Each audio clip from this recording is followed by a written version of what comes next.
Yüksəliş müsabiqəsi nədir?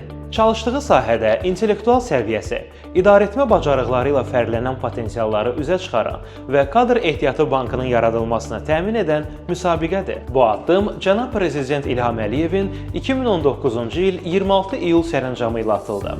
O tarixdən bu günə kimi ardıcıl olaraq 5 müsabiqə keçirildi.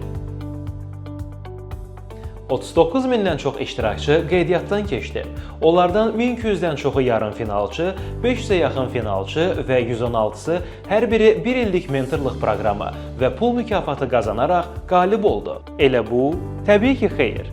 50 mentor, 208 ekspert, yüzlərlə case, minlərlə qərar, 10 minlərlə həyəcan. Nəticədə müxtəlif dövlət proqramları tətbiq olunur. Onlardan biri də bu yüksəliş proqramıdır. Bu da gəncləri daha çox həvəsləndirmək üçün, təşviq eləmək üçün, sonra dövlət strukturlarına, özəl strukturlarına sonra cəlb etmək üçün çox vacibdir. Hər il keçdikcə yüksəldiyimiz bu yolda indi isə yeni cığır açılır.